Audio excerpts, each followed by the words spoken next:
Study Rekna. Today we'll discuss about algebra of semester 1 of first year. Here is the syllabus.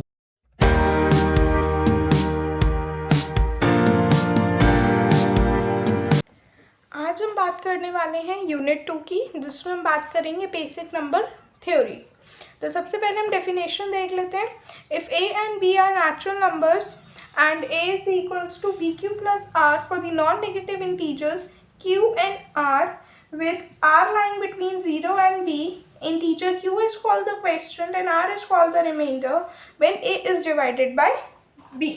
ये बिल्कुल simple सी बात है।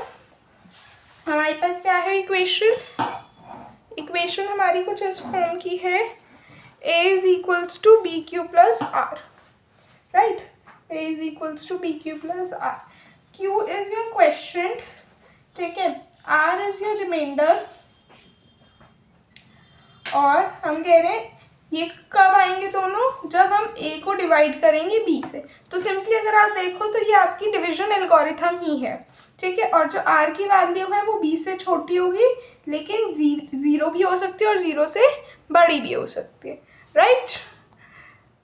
तो अब हम आगे देख लेते हैं। अब हमारे पास यहाँ पे डिवीजन एल्गोरिथम लिखा हुआ है। Let a b being the two integers and b being non-zero, then there existing the unique integer q and r with r lying between 0 and positive b such that a is equals to bq plus r। अब हमें ये division algorithm को prove करना है, तो हम कैसे करेंगे? तो हम सबसे पहले इस चीज को प्रूव करने के लिए, डिवीजन एल्गोरिथम को प्रूव करने के लिए, हम एक बिल्कुल छोटा सा थ्योरम याद रखेंगे कि अगर a और b हमारे पास दो नेचुरल नंबर्स हैं, तो यहाँ पे क्या एग्जिस्ट करेगा, एक unique non negative integer q and r exist करेगा with r lying between 0 and b such that a is equals to bq plus r। ये हमारी एक थ्योरम है। इस थ्योरम को यूज करके जो हम अपना पूरा डिवीजन एल्गोरिथम कर, अब हम प्रूफ देखेंगे इसका। तो हमें क्या प्रूफ करना है, basically a is equals to bq plus r where q and r your unique integers and r lying between 0 and b। तो देखो, सबसे पहले हम using to prove this division algorithm we use this theorem. So clearly if, देखो अगर a 0 हो गया तो q भी 0 हो जाएगा और r भी 0 हो जाएगा। तो जो हमें कंडीशन प्रूव करनी थी वो ट्रू हो जाएगी, कोई दिक्कत नहीं होगी। बट व्हाट इफ ये नॉन जीरो हो गया, ठीक है, नॉन जीरो हो जाएगा और उसमें भी हम दो केस लेके चलेंगे कि जब a नेगेटिव हो और b पॉजिटिव। फिर हम दूसरा केस लेंगे जहाँ पे वाइस वर्सा होगा। तो सिंस a हमने नेगेटिव लिया तो माइनस a भी नेगेटिव होगा, राइट, ठीक है। तो माइनस a जो है हमें लेस देन 0 गिवन है। अब हम मान सकते हैं कि जो थ्योरम की हम बात कर रहे थे वो अप्लाई हो रही है हमारी माइनस a और b पे, इन दोनों के ऊपर हमारी थ्योरम अप्लाई हो रही है। तो हमें क्या मिलेगा, इससे एक क्वेश्चन मिलेगा और एक रिमाइंडर मिलेगा, ठीक है, जिसमें हम क्या कह सकते हैं, r कहाँ लाई करेगा, 0, b के बीच में। अब हम क्या कह सकते हैं कि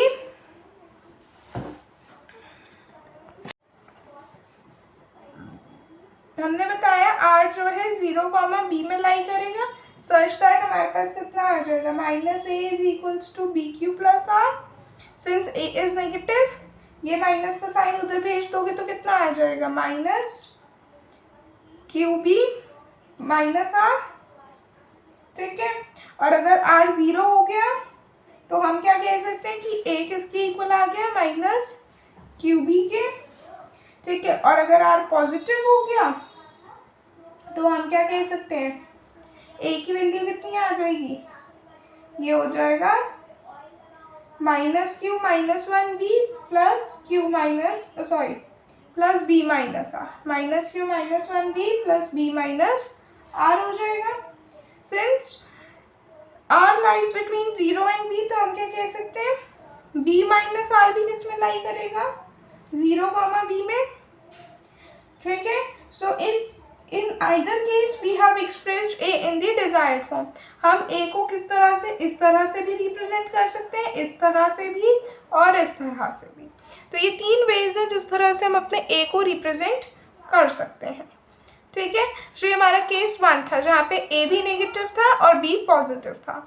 ठीक है, तो आई होप ये बात समझ में आई होगी। यहाँ पे मैंने इसका मेंशन कर रखा है प्रूफ, आप देख सकते हैं केस 1 का कि using this theorem we prove division algorithm clearly. If A is 0 then Q will be 0 and R will be 0, so it gives a solution.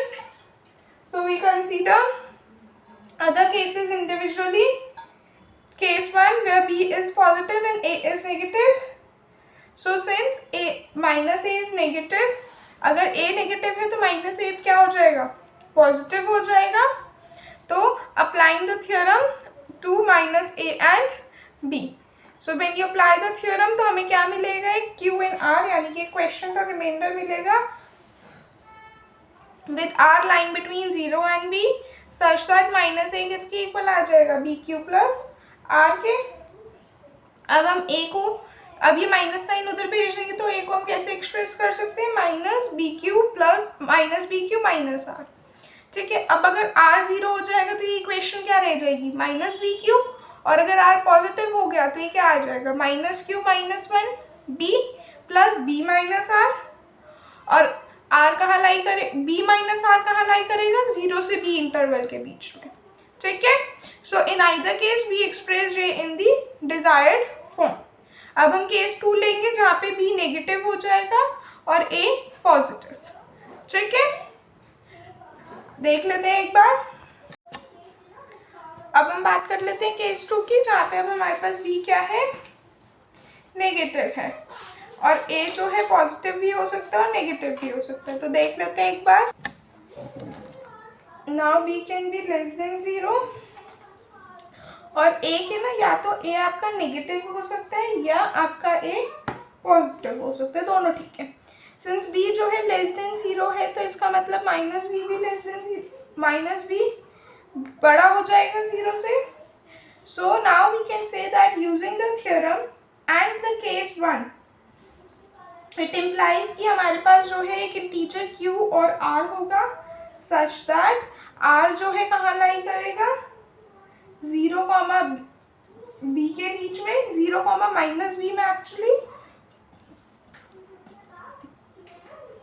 तो हमारे पास जो A की वैल्यू आ जाएगी, कितनी आ जाएगी, Q into minus B plus R। तो ये कितना आ जाएगा, minus BQ plus R। Again we can express A in this desired form. So thus our division algorithm is proved. ये देख सकते हैं आप इसका, ये रहा प्रूफ कि केस 2 में B अगर लेस देन 0 है, either A is greater than 0 और लेस देन 0, तो सिंस माइनस B जो है पॉजिटिव हो जाएगा। तो अब थ्योरम से और जो केस 1 है उससे हम क्या इम्प्लाई कर सकते हैं कि एक इंटीजर Q और R एग्जिस्ट करेंगे where R lies between 0 and minus B such that A किसके इक्वल आ जाएगा, माइनस BQ प्लस R के। तो अगेन हमने उसको एक डिजायर्ड फॉर्म में एक्सप्रेस कर दिया, thus our proof is finished। तो आज के लेक्चर में हमने क्या चीज़ कवर की, आज के लेक्चर में हमने बात की यूनिट 2 में डिविजन एल्गोरिथम के ऊपर। तो आई होप आपको आज का लेक्चर पसंद आया होगा। कोई डाउट्स आप मुझसे कमेंट सेक्शन में पूछ सकते हैं। नेक्स्ट टॉपिक के लिए बने रहें, तब तक के लिए चैनल को लाइक करें, शेयर करें और सब्सक्राइब करें। Thank you everyone. अब हम बात करने वाले हैं फ्लोर फंक्शन की। फ्लोर फंक्शन नाम से समझ में आ रहा है, फ्लोर पे देखो, इसका सिंबल याद रखना बिल्कुल सिंपल है, क्योंकि इसका नाम है फ्लोर फंक्शन। तो सिंबल इस तरह से होगा कि फ्लोर पे बनेगा और बीच में आपका कोई भी वैल्यू आ सकती है। ठीक है, एक बार डेफिनेशन देख लेते हैं। For any real number x, floor of x written as this is the greatest integer less than or equal to x. That is, unique integer floor function x satisfying that floor function x lies between x minus 1 and x. ठीक है, मतलब हमें जो है x का floor अगर निकालना है तो उससे ग्रेटेस्ट इंटीजर चाहिए या उसके ग्रेटेस्ट इंटीजर लेस देन और इक्वल टू द x, या तो उस इंटीजर से छोटा होना चाहिए या उसके इक्वल हो। ग्रेटेस्ट इंटीजर निकालना, मान लेते हैं 2.09 है हमारे पास, तो हम इसका क्या लिख सकते हैं, 2 माइनस 2.09 का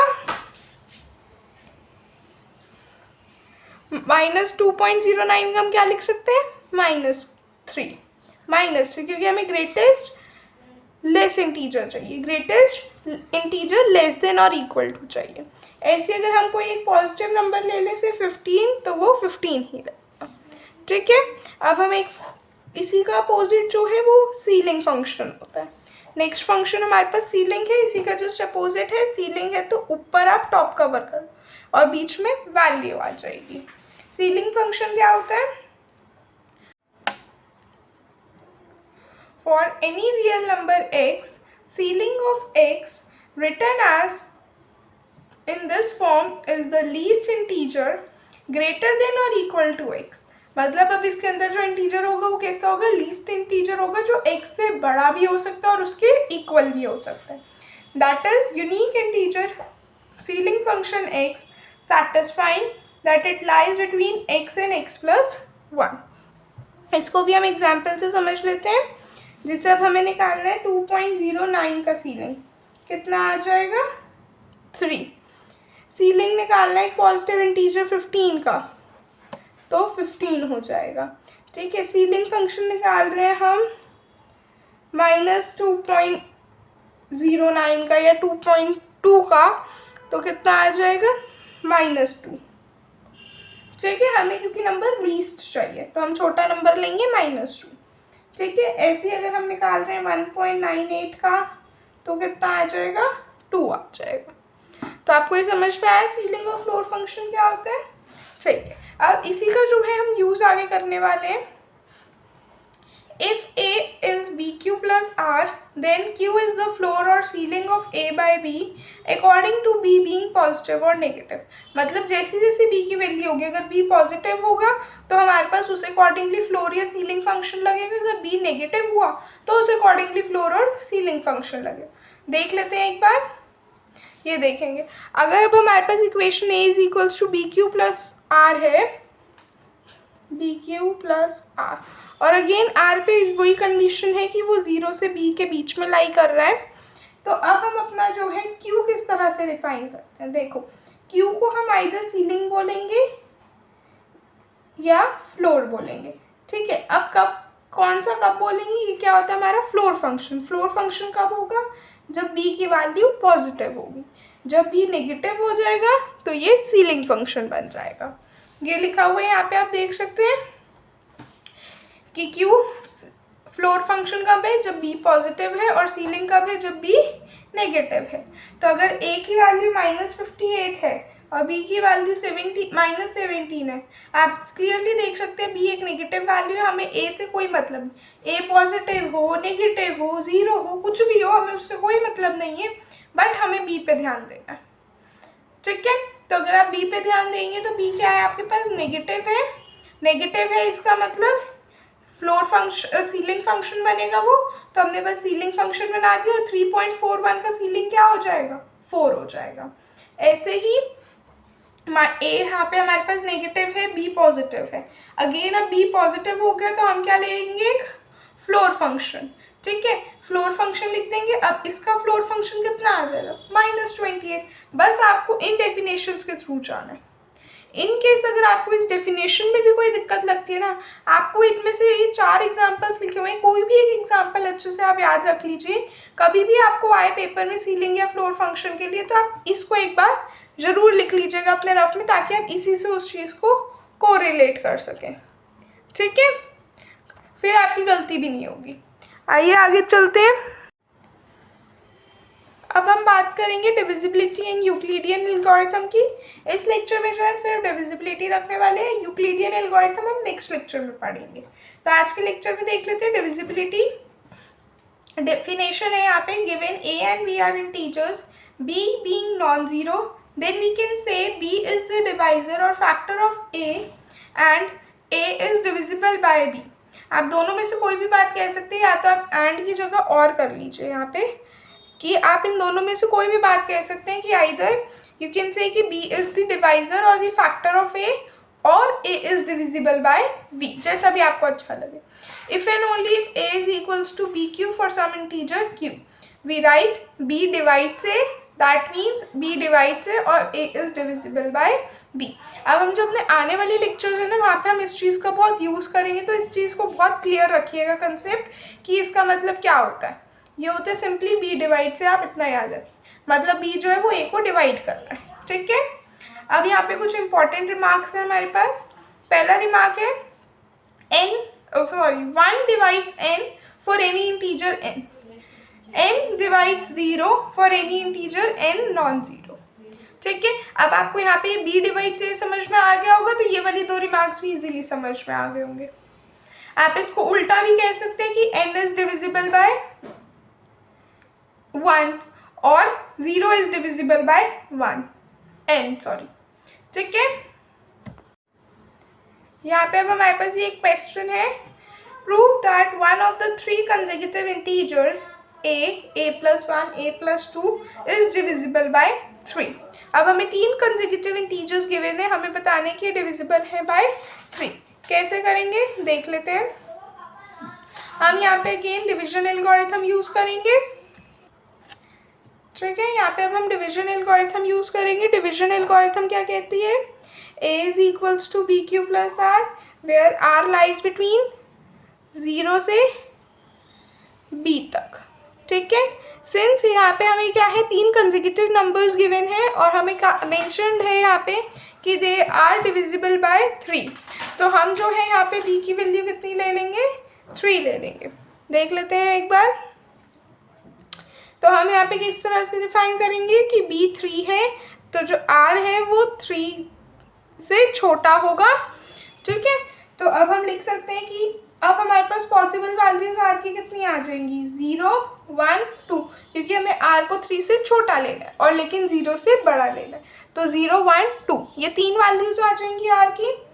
तो हम एक एक करके सब्स्टिट्यूट करेंगे। अगर r 0 पुट कर दो आप इस इक्वेशन में तो कितना आ जाएगा, अगर r 0 हो जाएगा तो a कितना आ जाएगा, 3q, जो कि किससे डिविजिबल है, बाय 3, कोई दिक्कत नहीं। r की वैल्यू 1 ले लो तो कितना आ जाएगा, 3q प्लस 1, ठीक है।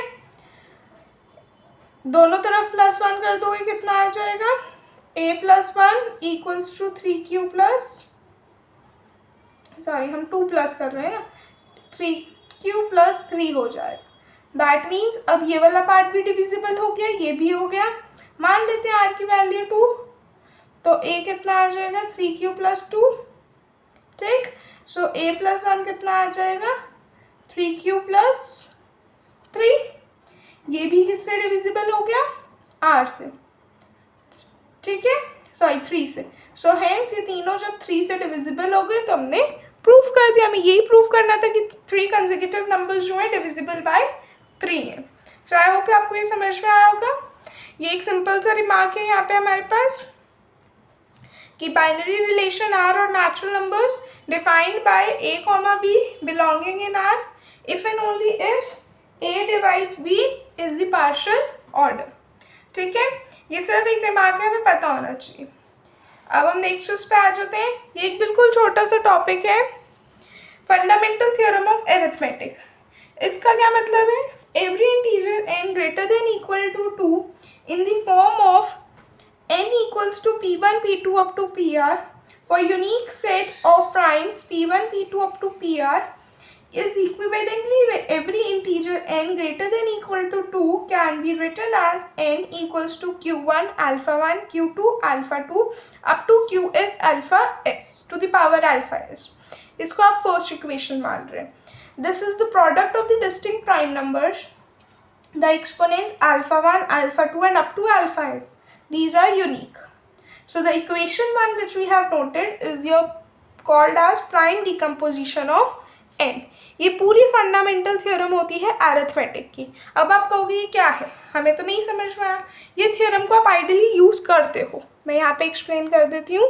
आप जब देखोगे जैसे मेरे पास सपोज एक नंबर है से 120 को अगर आप प्राइम नंबर्स के उसमें लिखो तो कैसे लिखोगे, 2 into 2 into 2 into 3 into 5, 2 2s are 4, 4 2s are 8, 8 3s are 24, 24 into 5 is 120, right। अब हम इसको क्या लिख सकते हैं, we can rewrite it as 2 to the power 3 into 3 to the power 1 into 5 to the power 1। This is what this theorem status. आप यहाँ पे प्राइम नंबर्स को लिखते हो कुछ इस तरह से, और ये जो एक्सपोनेंट्स बनते हैं जिसको आप अल्फा से डिनोट कर रहे हो, ये आपकी यूनिक होते हैं. So it is just a basic simple theorem. आप इतना इसके लिए परेशान ना हुए, ये सिर्फ इतनी है, इसकी स्टेटमेंट याद रखें और इसको हम इस तरह से रिप्रेजेंट करते हैं. ठीक है, ठीक है. जैसे आपके पास नंबर 100 है, उसको आप कैसे लिख सकते हैं? 2 इंटू 2 इंटू 5 इंटू 5, 2 2 ज़ा 4, 4 5 ज़ा 20, 25 ज़ा 100. तो आप इसको किस तरह से लिख सकते हैं? आप इसको रिप्रेजेंट कर सकते हैं 2 to the power 5 into 5 to the power 2, तो भी ये 100 बन जाएगा. बस यही हमने यहाँ पे डिस्कस किया, यही ये थ्योरम कहती है. तो आई होप आपको आज का लेक्चर पसंद आया होगा. तो आज के लेक्चर में हमने क्या सीखा? आज के लेक्चर में हमने सीखा फ्लोर फंक्शन क्या होता है, सीलिंग फंक्शन क्या होता है, डिविजिबिलिटी की बात की, और फंडामेंटल थ्योरम ऑफ अरिथमेटिक जाना. तो आई होप आपको पसंद आया होगा. कोई डाउट्स है आप कमेंट सेक्शन में पूछ सकते हैं. नेक्स्ट टॉपिक के लिए बने रहें. तब तक के लिए चैनल को लाइक करें, शेयर करें और सब्सक्राइब करें. Thank you everyone. जीसीडी क्या होता है? Greatest common divisor. बिल्कुल ईजी सा टॉपिक है, हम इसको स्कूल लेवल पे भी पढ़ चुके हैं. आज हम इसमें बात करेंगे नंबर थ्योरी में. तो देख लेते हैं. सबसे पहले हम बोल रहे हैं ए और बी जो है दो इंटीजर्स हैं जो कि नॉन ज़ीरो हैं. An integer g is the GCD of a b. G हम मान लेते हैं कोई एक इंटीजर है जो जीसीडी बनेगा ए और बी का if and only if G is the largest common divisor of A and B. That is if and only if G divides A and G divides B, and if c is any integer such that c divides a and c divides b, then c is less than equal to g. बिल्कुल simple सी बात है, इसमें कुछ समझाने वाली बात नहीं है, ये तो आपको पता ही है. आ जाते हैं. जीसीडी को हम किससे डिनोट करते हैं? a कॉमा b से. ठीक है, जैसे आपने -24 और 18 का जीसीडी निकालना है, 6 आएगा. 756 और 210 का 42 आ जाएगा. ठीक है, अब यहाँ पे हमारे पास एक क्वेश्चन है. Suppose A B C are the integers such that c divides a, c divides b and c divides xa plus yb for any integer x and y. तो अब हमें इस चीज़ शो करनी है. तो देखो हमारे पास कितने इंटीजर्स हैं? a b c, ये तीनों क्या है? इंटीजर्स हैं. ठीक है, अब ये इंटीजर्स कुछ इस तरह से है कि c a को डिवाइड कर रहे हैं, c b को डिवाइड कर रहे हैं, और साथ ही साथ c किसको डिवाइड कर रहे हैं? xa प्लस yb को भी. ठीक है, for some integer y and x. y और x भी आपके इंटीजर्स हैं. आपको अब इस चीज़ को प्रूफ कैसे करेंगे? अब हम इसका प्रूफ कैसे बताएंगे? अब हम इसके प्रूफ में बताएंगे कि इफ़ c डिवाइड्स a, तो इसका मतलब a किसके इक्वल आ गया? किसी q1 c के लिए, for some q1 integer, for some integer q1. If c divides b, so it implies b किसके इक्वल आ गया? q2 c के equal, for some integer q2. If c divides, ठीक है, अब हम इसी से बना लेते हैं. Then xa plus xb, sorry xa plus yb कितना आ जाएगा? x की वैल्यू नहीं पता, a पता है हमें, q1c प्लस y, b की वैल्यू q2c. कितना आ जाएगा? x q1c plus y q2c. दोनों में क्या पार्ट कॉमन है? c. तो x q1 plus y q2c आ गया. तो इसका मतलब हम क्या लिख सकते हैं कि c divides x q1 plus y q2. ठीक है, और ये वाली वैल्यू क्या आ जाएगी हमारे पास? c डिवाइड्स q1 कितना है हमारे पास? a, और q2 कितना है? b. सो c divides xa plus yb होगा. ठीक है, सिंपल था प्रूफ. एक बार आप देख सकते हैं, ये रहा इसका complete solution. If c divides a, so we can write a is equals to q1c for some integer q1. If c divides b, then we can say b is equals to q2c for some integer q2. Then xa plus yb कितना आ जाएगा? x, a की value q1c plus y, b की value q2c. फिर हम क्या करेंगे? c common ले लेंगे और हम क्या लिख सकते हैं कि c divides x q1 plus y q2 which implies c divides xa plus yb. ठीक है, नेक्स्ट टॉपिक पे आ जाते हैं. अब हम बात करने वाले हैं यूक्लिडियन एल्गोरिथम की. ये बहुत इंपॉर्टेंट टॉपिक है। सबसे पहले हम देख लेते हैं लिखा कि ये यूक्लिडियन एल्गोरिथम होता क्या। तो देखो, let a and b be the natural numbers with b less than a. To find GCD a b we have a is equals to Q1b plus R1, b equals to Q2 R1 plus R2, then R1 is equals to Q3 R2 plus R3, R2 is equals to Q4 R3 plus R4, and this process continues up to RK plus 1 equals to 0. Then GCD of AB becomes RK. तो हमने क्या समझा इसमें? तो अगर हम ध्यान Welcome to Study Rekna. Today we'll discuss about algebra of semester 1 of first year. Here is the syllabus. Express कर सकते हो इसी दूसरे Q2 R1 प्लस R2 के। फिर आप R1 को किस तरह से एक्सप्रेस कर सकते हो? Q3 R2 प्लस R3 के उसमें। फिर R2 को किस में एक्सप्रेस कर सकते हो?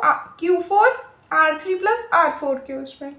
ठीक है, जहाँ पे सब में R1 R2 R3 non zero है और R1 R2 R3 किस में लाई कर रहा है? 0 से उस इंटरवल के बीच में। किस इंटरवल के? जो यहाँ पे हमारा b की वैल्यू बनती जा रही है। ठीक है, ये क्वेश्चन करने से ना ज़्यादा अच्छा समझ में आएगा, ये अभी इतना अच्छा नहीं लग रहा होगा। क्वेश्चन देखोगे आप कहोगे ये तो बिल्कुल ही सिंपल है। तो देख लेते हैं हमारे पास क्वेश्चन क्या है। हमें जीसीडी निकालना है 630 और 196 का यूजिंग एल्गोरिथम, यूक्लिडियन एल्गोरिथम। देख लेते हैं। तो हम 630 को कैसे एक्सप्रेस कर सकते हैं 196 के टर्म्स में? तो जब आप इसको इससे डिवाइड करोगे ना तो आपको ये चीज़ें पता चलेंगी। तो आपने 630 को 196 से डिवाइड करना है। आपने डिवाइड किया होगा, देखेंगे क्या क्वेश्चन आया, क्या रिमाइंडर आया।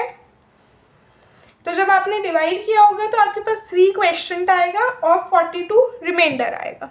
ठीक है, फिर आप जो ब्रैकेट में टर्म लिखिए ना उसको लिखोगे, उसको आप इसको किसकी टर्म्स में लिखोगे? किसी नेक्स्ट उसकी। तो अब आप नेक्स्ट किसकी? अब आप इसको जो है इस 42 की टर्म्स में एक्सप्रेस करोगे। ठीक है, पहले ब्रैकेट वाली टर्म यहाँ पे और ये वाला 42 यहाँ पे रिमाइंडर के उसमें। तो अब आप 196 को कैसे एक्सप्रेस कर सकते हो? 4 टाइम्स 42 प्लस 28। अब हम 42 को किसकी टर्म्स में एक्सप्रेस करेंगे? 28 की। कितना आ जाएगा? 1 इंटू 28 प्लस 14। ठीक है, अब 28 को किसकी टर्म्स में? 14 की। तो 2 इंटू 14 प्लस 0। तो आपके पास जीसीडी कितना आ गया? 14 आपके पास जीसीडी आ गया। ठीक है, अब हम इस जीसीडी की जो है बैक सब्स्टिट्यूशन कर देंगे ताकि हम अपने आंसर को किस में ले आए? इस फॉर्म में, MA प्लस NB की फॉर्म में ले आए हम। ठीक है, अब हम इस फॉर्म में लाएंगे। इस फॉर्म में लाने के लिए हमें क्या करना पड़ता है? बैक सब्स्टिट्यूशन करना पड़ता है। वो कैसे होता है? जो आपका जीसीडी होता है ये इक्वल होता है आपके जीसीडी ऑफ AB के। ठीक है, तो अब आपका जीसीडी कितना है? 14 है। अब हम 14 को कैसे एक्सप्रेस कर सकते हैं?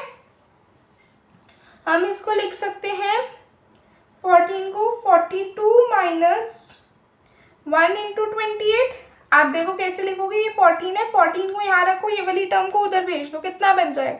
42 माइनस 1 इंटू 28, डाल दी वैल्यू 42 माइनस 1। अब आप 28 को कैसे एक्सप्रेस कर सकते हो? 196 माइनस 4 इंटू 46 लिख देंगे। 196 माइनस 4 इंटू 42।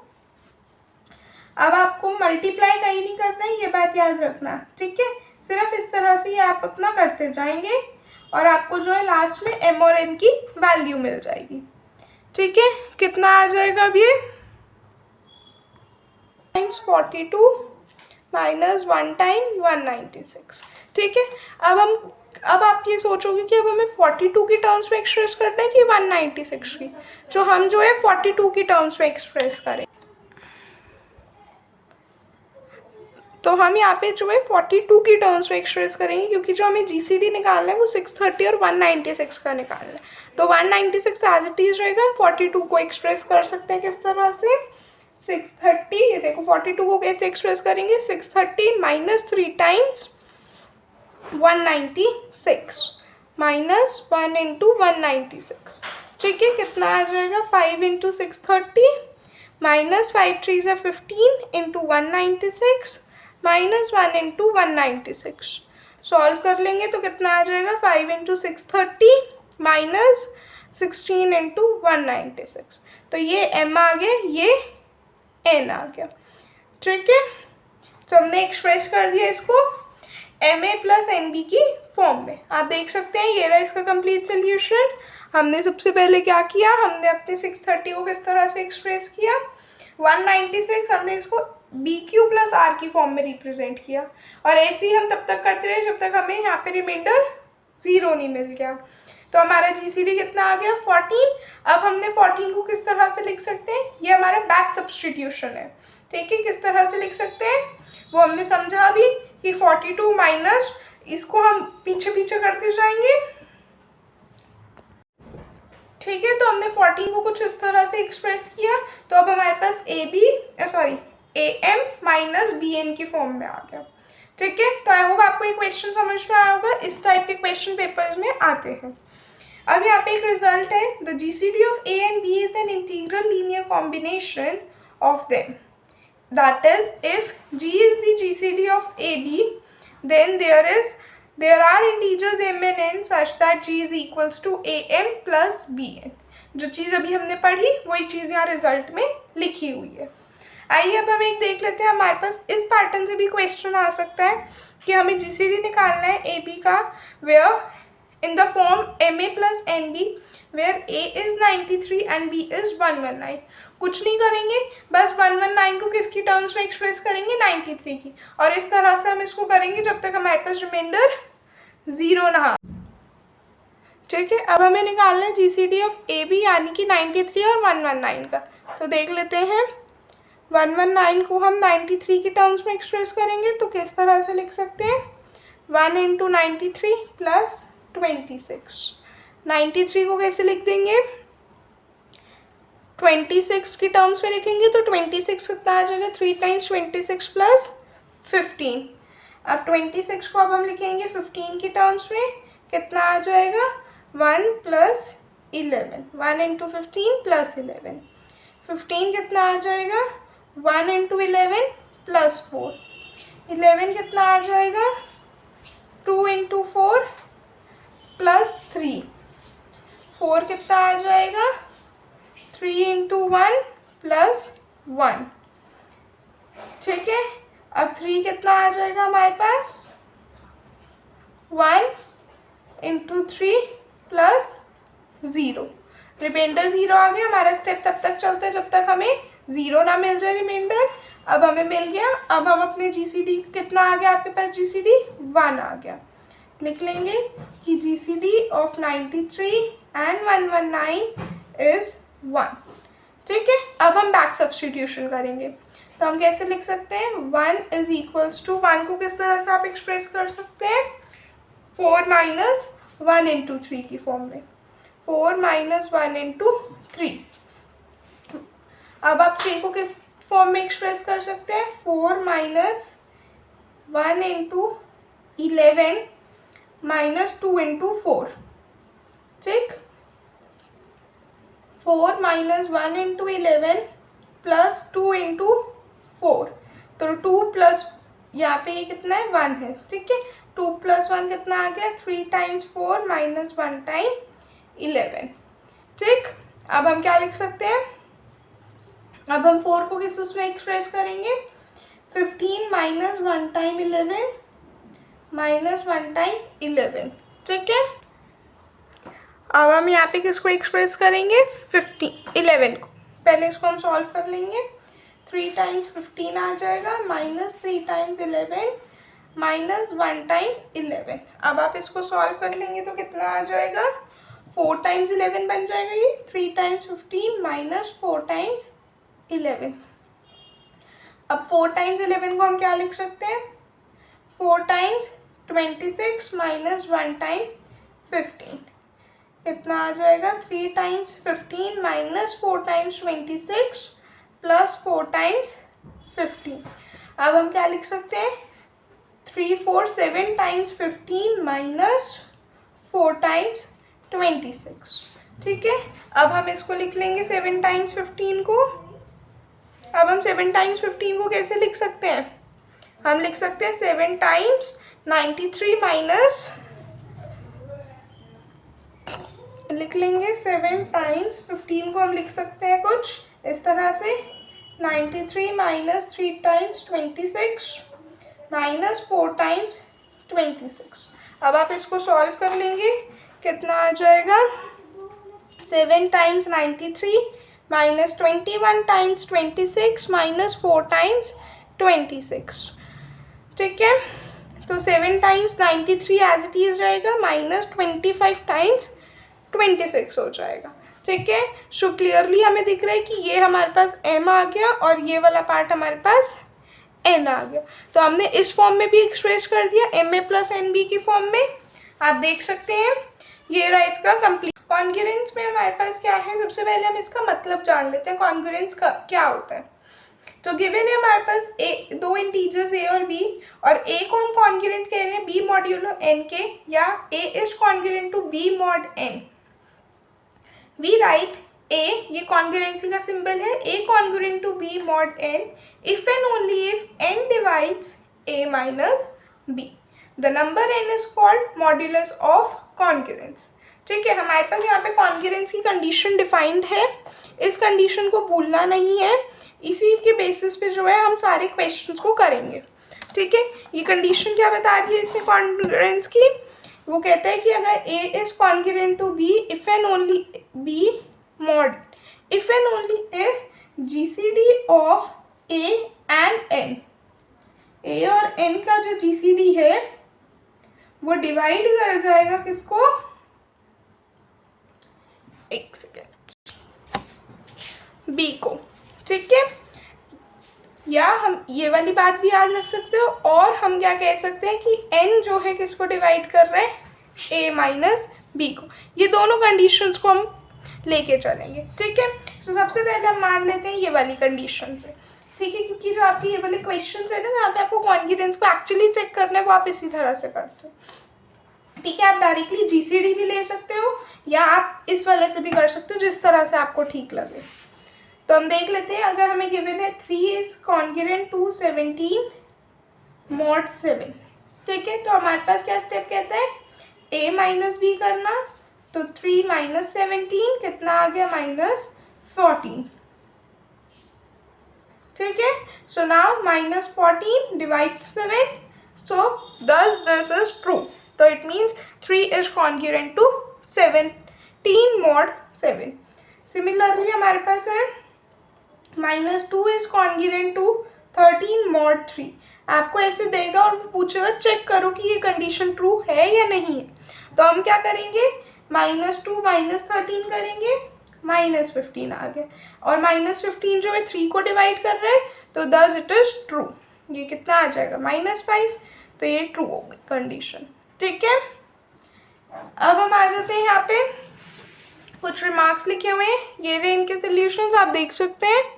यहाँ पे अब हमारे पास रिमार्क लिखा है कि for any n greater then 1 congruence mod n is an equivalence relation on z। ठीक है, अब हम बात कर लेते हैं कॉन्ग्रुएंस क्लास की। कॉन्ग्रुएंस क्लास क्या होता है? Congruence class mod n of an integer a is the set of all integers to which a is congruent mod n। ठीक है, कैसे डिनोट करते हैं? a to the power, sorry a के ऊपर बार लगा देते हैं। ठीक है, a बार कहते हैं हम इसको। ठीक है, तो a बार को आप किस तरह से डिफाइन करते हो? b belonging in integer such that a is congruent to b mod n। ठीक है, ठीक है, अब हम क्या कर सकते हैं?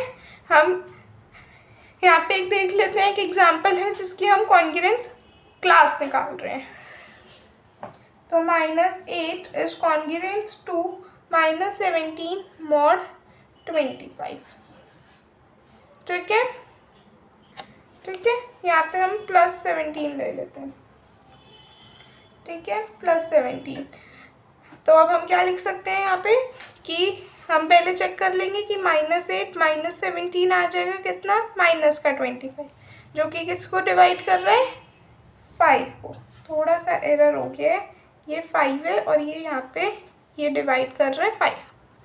ठीक है, तो अब हम क्या कह सकते हैं कि ये कंडीशन ट्रू है। अब हम इसकी कॉन्ग्रुएंस क्लास निकाल सकते हैं। कैसे निकालेंगे देख लेंगे एक बार। हम क्या करेंगे, हम लिखेंगे सबसे पहले, अब हमें इसकी कॉन्ग्रुएंस क्लास बतानी है तो हम कैसे बताएंगे, हम इसका नोटेशन इस तरह से लिखेंगे कि -8 बिलोंग्स टू 17 बार। ठीक है, देख सकते हैं यहाँ पे मेंशन है क्लियरली -8 -17 किसके इक्वल है, -25 के, और -25 5 को डिवाइड करता है जो कि -5 आ जाएगा। तो 10 -8 किसको बिलोंग करेगा, कॉन्ग्रुएंस क्लास ऑफ 17 को। तो अब हम इसको किस तरह से लिख सकते हैं, ये इसकी नोटेशन हो गई। अब हम सारी कॉन्ग्रुएंस क्लास निकाल लेते हैं। तो कॉन्ग्रुएंस क्लास हमें निकालनी है तो हमें इस तरह से लिखना पड़ेगा। हमने अभी इसका फॉर्मूला देखा कि ये फॉर्मूला होता है, तो हम क्या लिख सकते हैं कि B belonging to Z such that A is congruent to B। तो हम क्या कह सकते हैं कि B is congruent to 0 mod 5। ठीक है, तो अब हम क्या कर सकते हैं, B belongs to Z such that B कितना आ जाएगा, सच दैट 5 डिवाइड्स B -0, जो चीज़ अभी हम करते हुए आ रहे थे। अब हम इसको क्या लिख सकते हैं, B belongs to Z such that B किसके इक्वल आ जाएगा, कोई 5K के फॉर सम इंटीजर K। ठीक है, आप इसको मान सकते हैं किसके इक्वल, 5Z के इक्वल। Z क्या है आपके पास, इंटीजर। ठीक है, सिमिलरली 0 हो गया, 1 के लिए निकाल लेते हैं। तो B बिलोंग्स टू Z हो जाएगा such that B is congruent to 1 mod 5। ठीक है, तो B किसमें बिलोंग करेगा, Z में, सच दैट 5 डिवाइड्स B -1। ठीक है, B किसमें बिलोंग करेगा, Z में, सच दैट B किसके इक्वल आ गया, 5K -1 के। अब हम इसको क्या लिख सकते हैं, 5Z + 1। ठीक है, सिमिलरली हम 2 के लिए निकाल लेंगे, 3 के लिए निकाल लेंगे और 4 के लिए। तो कितना आ जाएगा, हम इसको डायरेक्टली 5Z + 2 या ऐसे लिख लेते हैं 5K -2, जो कितना आ जाएगा 5Z + 2, और 5K -3 कितना आ जाएगा 5Z + 3। सिमिलरली आप 4 के लिए भी निकाल सकते हैं, कोई दिक्कत नहीं होगी। ठीक है, तो यहाँ पे मैंने निकाल रखे हैं, आप देख सकते हैं कि 0 बार निकाल रखा है, 0 की कॉन्ग्रुएंस क्लास, 1 की, 2 की और 3 की। ठीक है, अब हम इसी चीज़ को जो है जनरलाइज कर देते हैं। तो जनरलाइज किस तरह से कर रहे हैं वो देख लेंगे कि 0 बार निकाल रहे हैं तो वो कितना आ रहा है, NZ। 1 बार निकाल रहे हैं, कितना आ रहा है, NZ + 1। 2 के लिए NZ + 2, तो अप टू N-1 के लिए हम कर सकते हैं NZ + N-1 हो जाएगा। ठीक है, अब एक यहाँ पे रिमार्क है वो देख लेते हैं कि for integers A, B and N with N greater than 1 A is congruent to B mod N if and only if A bar is equals to B bar। ठीक है, ये सिंपल सा रिमार्क था। ठीक है, ये बिल्कुल सिंपल सा रिमार्क था। अब हम जो है नेक्स्ट रिजल्ट पे आ जाते हैं। नेक्स्ट रिजल्ट क्या कहते हैं, A and B be the integers and N be the integer with greater than 1 then the following statements are equivalent। कौन सी स्टेटमेंट्स होंगी, पहली N divides A minus B, second A is congruent to B mod N, third A belongs to B congruence class यानी कि B bar, B belongs to A bar and A bar is equals to B bar। मतलब अगर आपको इनमें से कहीं पे भी कोई एक चीज़ सेटिस्फाइज दिख रही है तो आप समझ सकते हो कि ये सारी चीज़ें होल्ड करेंगी।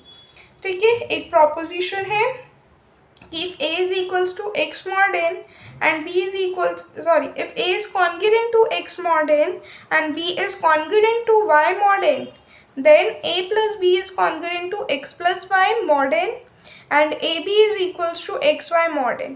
बेसिकली अगर A और B जो दो अलग अलग आपके पास है कॉन्ग्रुएंसी के, तो अगर आप इनका एडिशन या प्रोडक्ट लोगे वो भी कॉन्ग्रुएंट होगा।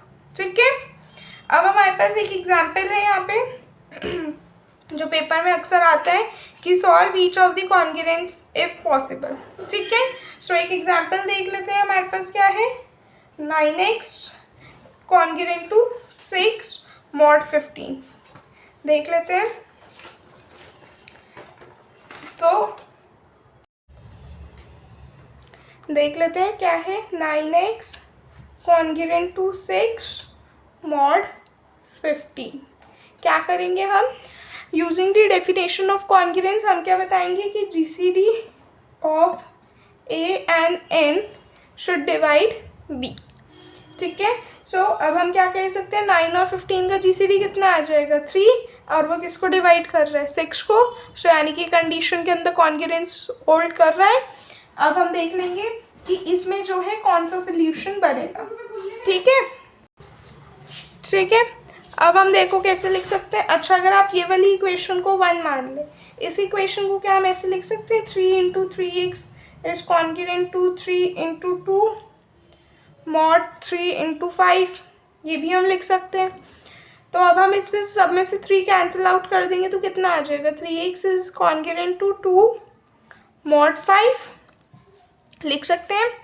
अब हम यहाँ पे इस x की वैल्यू के लिए सॉल्व करेंगे। ठीक है, कैसे करेंगे, अगर आप देखो ये mod 5 है तो यहाँ पे x की वैल्यूज कितनी ले सकते हैं हम, 0 1 2 3 4।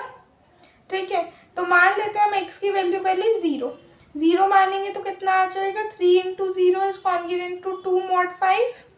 तो अब आप चेक करोगे क्या ये कंडीशन ट्रू है, कैसे करोगे, ये 3 × 0 हो गया 0, ये चीज़ 0 आ गई। अब हमारी क्या कहती है कॉन्ग्रुएंस की डेफिनेशन कि a माइनस बी कितना आना चाहिए, a minus b should divide n। अगर कर रहा है तो कॉन्ग्रुएंट, नहीं कर रहा तो नहीं है कॉन्ग्रुएंसी। तो अब ये नहीं डिवाइड कर रहा तो ये नहीं होगा। देखो मैंने मेरे यहाँ पे क्रॉस लगाने का पर्पस क्या है कि ये जो है सोल्यूशन नहीं बनेगा। ठीक है, ऐसे ही हम करेंगे 1 के लिए। तो 3 × 1 कितना आ गया, 3। क्या अब ये कॉन्ग्रुएंट है 2 mod 5 के, तो अगर हम ध्यान से देखें तो 3 - 2 हो जाएगा जो कि 1 आएगा, तो 1 डज नॉट डिवाइड 5, तो ये भी नहीं बना सोल्यूशन। ऐसे ही हम 3 × 2 के लिए चेक करेंगे, कितना आ जाएगा 6। अब क्या 6 कॉन्ग्रुएंट 2 mod 5 ट्रू है, चेक कर लेते हैं। 6 - 2 कॉन्ग्रुएंट, 6 - 2 कितना आ जाएगा 4, जो कि किसको डिवाइड नहीं कर रहा, 5 को, तो ये भी नहीं है सोल्यूशन। ठीक है, ऐसे हम देखेंगे 3 × 3 9 हो जाएगा। क्या ये कॉन्ग्रुएंट 2 है mod 5, तो कितना आ जाएगा 9 - 2 7, ये भी डिवाइड नहीं कर रहा 5 को, तो ये भी सोल्यूशन नहीं है। 3 × 4 देख लेते हैं, इक्वल्स टू 12 आ जाएगा। क्या ये कॉन्ग्रुएंट 2 mod 5 है, चेक कर लेते हैं। 12 - 2 करेंगे कितना आ जाएगा 10, तो क्या 10 5 को डिवाइड करते हैं, बिल्कुल। तो ये हमारा जो है x = 4 जो है सोल्यूशन बन गया। आप देख सकते हैं मैंने यहाँ पे हर उसके लिए चेक किया है, हर x की वैल्यू के लिए 0 1 2 3 4 के लिए, और जो नहीं है उस पर मैंने क्रॉस लगाया है, और यहाँ पे ये सोल्यूशन है तो इस पर मैंने टिक लगाया है। ठीक है, तो आई होप आपको ये क्वेश्चन समझ में आएगा। वीडियो को पॉज करें, नेक्स्ट क्वेश्चन खुद से ट्राई करें। आई होप आपने ये क्वेश्चन ट्राई किया होगा। आइए डिस्कस कर लेते हैं। क्वेश्चन क्या है हमारे पास, 3x कॉन्ग्रुएंट टू 1 mod 5।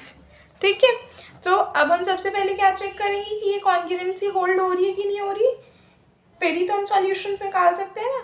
तो जीसीडी निकाल लेंगे 3, 5 का, और उसको चेक करेंगे कि क्या वो 1 से डिविजिबल है। सो यस, जीसीडी कितना आ जाएगा 1, और वो 1 से ही डिविजिबल है। सो ये कंडीशन में कंडीशन ट्रू है। अब हम इसके सोल्यूशंस चेक करेंगे। तो सोल्यूशंस चेक करेंगे तो अब हम x की वैल्यूज क्या ले सकते हैं, 0 1 2 3 और 4, बिल्कुल ठीक है। अब हम क्या करेंगे, अब हम अपने जो इक्वेशन गिवन है, इक्वेशन 1 मान लो इसको, इसके अंदर अब हम x की वैल्यूज सब्स्टिट्यूट करते जाएंगे। तो कितना आ जाएगा, 3 × 0 कितना आ गया 0, तो 0 कॉन्ग्रुएंट 1 mod 5। चेक करो ये कंडीशन ट्रू है कि नहीं है।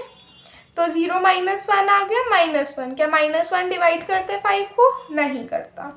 फिर हम चेक करेंगे 3 इंटू 1 कितना आ जाएगा 3, 3 कॉन्ग्रुएंट टू 1 mod 5, क्या ये कंडीशन होल्ड करती है? तो हम चेक करेंगे अब 3 माइनस 1 करके कितना आ जाएगा 2, तो क्या 2 5 को डिवाइड करता है? नहीं करता, तो ये भी नहीं होगा। फिर हम देखेंगे 3 इंटू 2 कितना होता है 6, तो 6 कॉन्ग्रुएंट टू 1 mod 5 ट्रू है कंडीशन, चेक कर लेते हैं। 6 माइनस 1 कितना आ जाएगा 5, क्या 5 5 को डिवाइड करता है? बिल्कुल करता है, तो हमारे पास यहाँ से जो है 2 सोल्यूशन आ गया। ठीक है, हम बाकियों के लिए भी चेक करेंगे। 3 इंटू 3 कितना आ जाता है 9, क्या 9 कॉन्ग्रुएंट है 1 mod 5 के? चेक कर लेते हैं कैसे। 9 माइनस 1 करेंगे कितना आ जाएगा 8, तो क्या 8 5 को डिवाइड करता है? नहीं करता, तो ये फॉल्स हो गया। ऐसे ही हम 3 इंटू 4 कर लेंगे कितना आ जाएगा 12, तो अब क्या 12 कॉन्ग्रुएंट है 1 mod 5 के? चेक कर लेंगे कैसे। 12 माइनस 1 करेंगे 11, क्या 11 डिवाइड करता है 5 को? नहीं करता।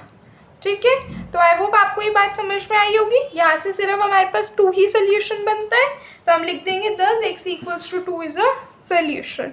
आप देख सकते हैं मैंने पूरा क्वेश्चन यहाँ कर रखा है, बस हमने जीसीडी निकाला a और b टर्म का, यानी कि 3 और 5 का जीसीडी निकाला, जो किसको डिवाइड करेगा 1 को, दैट मीन्स 1 डिवाइड्स 1 हो गया। तो अब हम x की वैल्यूज क्या चूज कर सकते हैं 0 1 2 3 4, तो बस हमने 0 1 2 3 4 x की वैल्यू सब्स्टिट्यूट की और इसकी कॉन्ग्रुएंसी चेक की। तो यहाँ पे हमारे पास सिर्फ 2 के लिए ट्रू था, तो हमने मेंशन कर दिया कि thus x equals to 2 is the solution, और बाकी सारों पे हमने क्रॉस कर दिया। ठीक है, वो हमने जाना। तो आई होप आपको आज का लेक्चर पसंद आया होगा। कोई डाउट्स आप मुझसे कमेंट सेक्शन में पूछ सकते हैं। नेक्स्ट टॉपिक के लिए बने रहें, तब तक के लिए चैनल को लाइक करें, शेयर करें और सब्सक्राइब करें। Thank you everyone.